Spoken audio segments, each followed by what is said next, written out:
All right, it's recording. This is exercise 5F.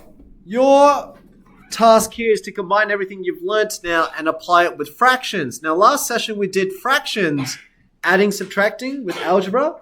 This session you're going to do multiply and divide. First thing to remember, A divided by A is equal to what? Can I please have Ryan? What is A divided by A equal to? 1. Very good. So write it in if you didn't know. It's not 0. It is 1. Only make sure to write that down. A divided by A is 1. That's going to be key, and it's interesting because I literally just taught it to my 9 advance. One of the students made this common mistake, which I'm going to show you after we practice this.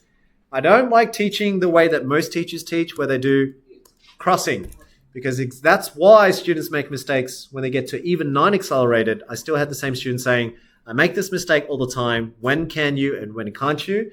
And I showed a proof to it. And it just shows how deep you truly understand algebra or whether you're just memorizing. Okay, so for those who do crossing, I don't mind you crossing, but I need you to understand why.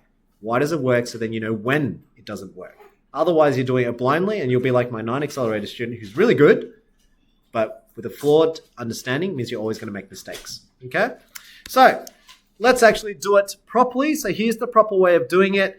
First question, it asks you to simplify the multiplication of these two fractions. Now, you can multiply top with top, bottom with bottom, but if you do that straight off the bat, the numbers get really large. So the first thing you should do is to see where can you simplify the problem first. Don't just multiply it.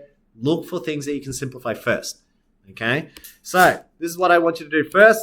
Rewrite them. So let's think about it. What does 5x mean again? 5x means 5 times x. Good. So think of it as 5 times x. This is times here again. And then what's 12y? Can I please have, let's go with Xavier. What's 12y mean? 12 times y. So can you see on the top there, you already got 5 times x, and then it's times 12 times y. Now remember, with multiplication, order does not matter. That's very important when I say multiplication, order doesn't matter, because that's what I'm trying to teach my 9 accelerated when they're making that mistake. It's times versus addition. They're two very different systems. Yeah.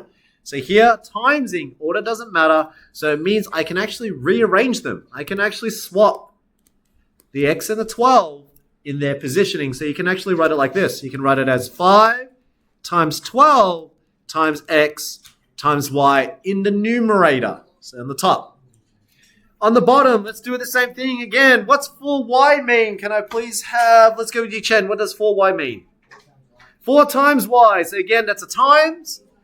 This is also times, and you're timesing 10. So again, same thing.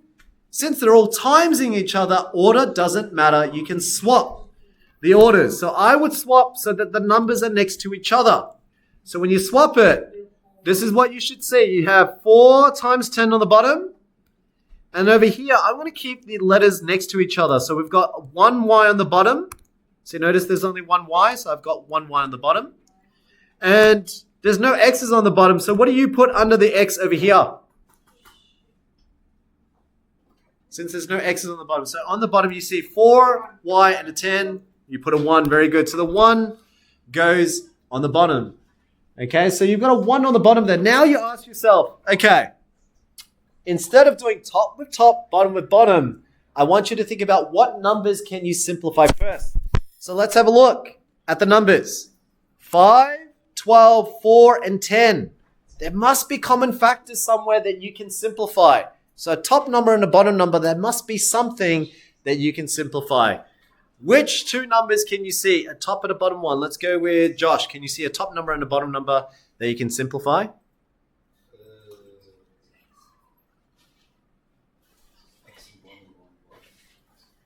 No, just the numbers. So just focusing on this one. I just want the numbers. Which two numbers, a top number and a bottom number, that has a common factor?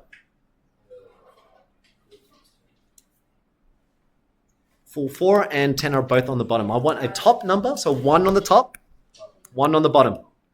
So pick 1 on the top and 1 on the bottom. Which two numbers can you see that has a common factor? 5 and 10. See, those two have, that's one top, 1 bottom. Do you guys understand? Like 5 top, 1 on top, 1 on the bottom. When we say common factor, what number goes in both? Now, just 5 and 10, as Josh said, what number goes in 5 and 10? Let's go with Oliver in the back. What number goes into 5 and 10? 1 and 2. Yes, it becomes 1 and 2 because the number 5, you can go 5 into 5 once, and 5 goes into 10 twice. So that's how he gets 1 and 2. So this is why we can say this simplifies to 1 over 2. Now there's another one as well. The 12 and the 4 also has a common factor. 12 and 4, what's a common factor? Let's go with Attila. 3 for the 12, and then 1 for the 4. Good. So what number is going into 4 to make it 1, and what number goes into 12 to make it 3? 4. And then 3, yeah. Good. So divide by 4. This is what I mean by times tables. The faster you are, the better you are at finding factors. So 4 goes into 4 once. That's why it becomes 1. 4 goes into 12 3 times. That's why it's 3.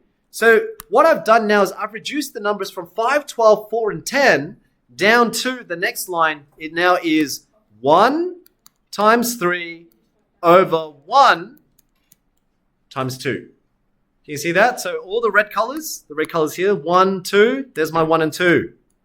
The 3s, that's a 3 and that's the 1, so there's my 3 and there's the 1. That's a much better answer to start off with, practicing to simplify. Next one is multiply to x over 1 times y over y. Now the numbers we've done, we look at the x and there's nothing for the x to simplify, it's just x and 1. But on the end, y over y, we said y divided by y must equal to 1. So we know this is meant to equal to 1. Now once you simplified it, it is okay. You've done the numbers, you've done the x, you've done the y's. Now it's okay to do top with top, bottom with bottom. Okay, whereas if you actually go straight off from the bat, if you did 5x times 12y and then 4y times 10, you get really large numbers. And unless your factors are good, you then simplify afterwards. I'm trying to teach you to simplify early. Okay, so here, top with top, bottom with bottom. So here we go. Top numbers are 1 times 3 times x times 1. What's 1 times 3 times x times 1? Can I please have, let's go with Charlie. X times 1. 3x. So I get 3x in the numerator. What's the one on the bottom? Can I please have Jacob?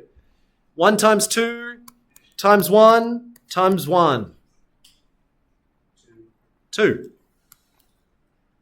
That is the most simplified answer you can get. Whereas had you done it the other way around, some of you would have, most students would have done this.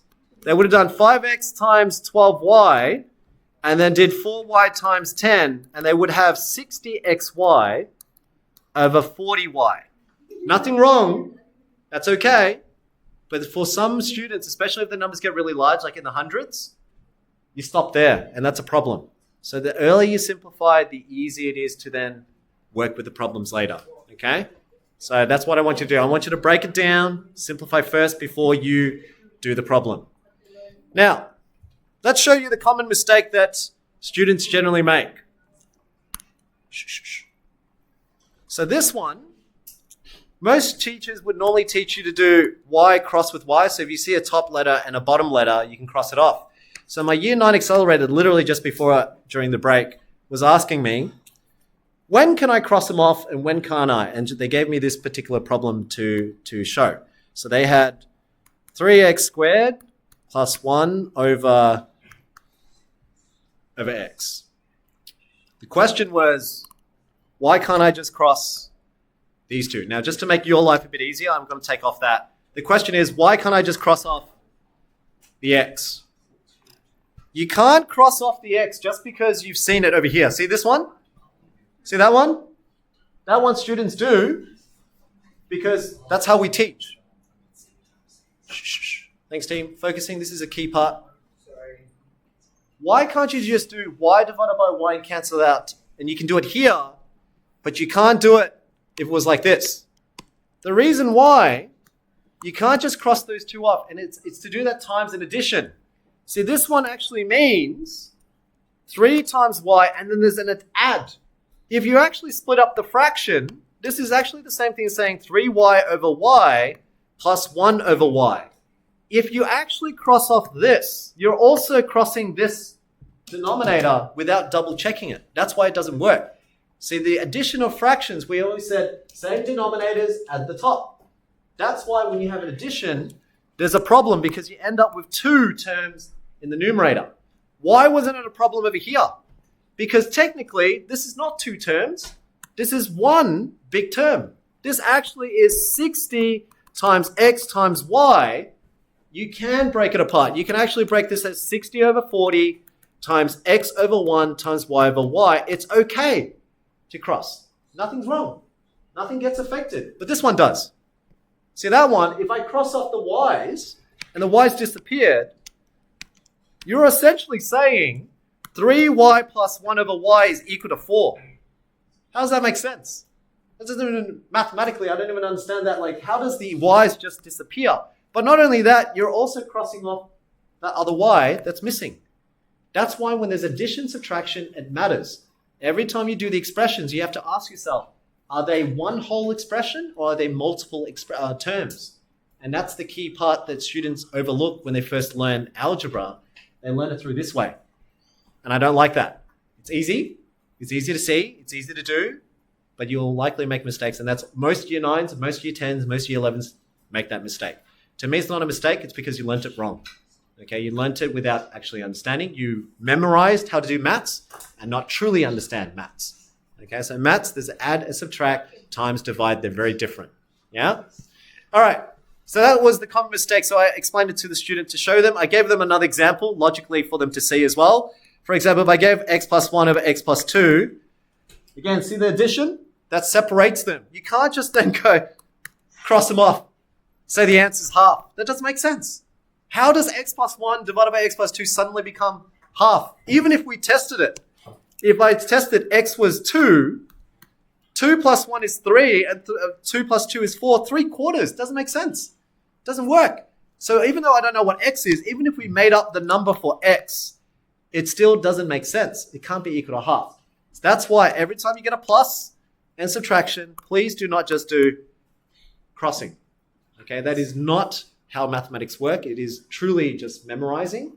And part of your textbook, as you're going through it, you'll find that all of it works because it's multiplying.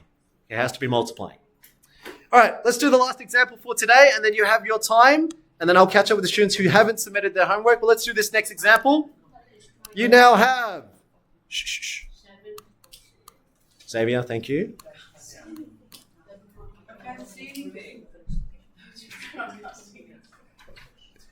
We've got 4ab over 5 divided by 2b over 7a. Let's work through this. Again, when you're dividing fractions, remember, some of you mentioned about KFC. So keep the first, flip the second, and then change the sign. Right? So that's your KFC method. So here we go. Keep the first, flip the second, change the sign. So what you should have now is you should have 4ab over 5 multiplied 2, doing the reciprocal, 7a over 2b, and you're back to the similar problem that we were doing just now. Okay, so now, again, I don't want you just to do top with top, bottom with bottom. I want you to see if you can simplify any numbers first. Can anyone see a top number and a bottom number that has a common factor? Hands up. 4 and 2. Can you see there's a 4 times a there, and there's a 2 times b. They're all timesing. Every one of them is times. This is times, times, times, times. There is no addition, so it's okay to do. You can cross off the 4 and the 2. What number goes into 2 and 4? 2. So 2 goes into 2 once, 2 goes into 4 twice. So now your expression is now 2ab over 5 times 7a over b. Once you look at all the numbers, if it's all simplified, you look at the letters. Are there any letters that you can cross off or simplify? Anyone see it? B's. You see here, this is a B and this is a B. That means you can actually rewrite this whole thing as 2 times 7 over 5. So numbers with numbers. You've got an A on the top times an A on the top. There's nothing on the bottom. And then you've got a B on the top and a B on the bottom. See, when I separate it out, can you see how I'm doing the color coding? A's with A's. 2, 7, 5. So here's my 2, 7, and 5s. I'm color coding them. Green and green. Here's my yellows. But we already know what's B divided by B. What does B divided by B equal to? 1. So this cancels out to be 1. Number under the denominator is 1. So now you put it all together. Your final answer should be 2 times 7, which is 14. So 14 over 5 times A times A. Be careful. A squared. Anyone thought 2A? Hands up. Okay, good. It's not 2A, it's A squared. Okay, so that's a common mistake there. This is then A squared over 1. So your final answer should be top with top, bottom with bottom. Here we go. You should end up at 14A squared on 5. Okay, so what I want you to do, see the layout I'm doing? It's question, method, answer. I don't want you to skip steps. I want you to take your time. The better you can lay it out, the better for you. Later on, you can skip. Okay, that's later on once you've mastered the basics. But if you haven't mastered the basics and you're skipping steps, eventually you're going to make mistakes. So I do want to see this. I want to see the steps taken. Minimum 2 to 3 steps before you get to your answers. Okay, usually that's how long it takes for those kind of problems. Okay, just break it down. Take your time, break it down and show me the steps. All right, it's currently 2:23. There are 2 examples on the back that you can try. The solutions are on OneNote for you to check. I want you to try out the 2 examples. I'm going to come around and just double check, and then I'll check your answers before you do your work. But you've got your session. It's about, how long is that? Just under an hour. So you've got about 50 minutes, or sorry, 40 minutes. And then I'll be checking homework. Those who haven't submitted their homework, I'll be checking.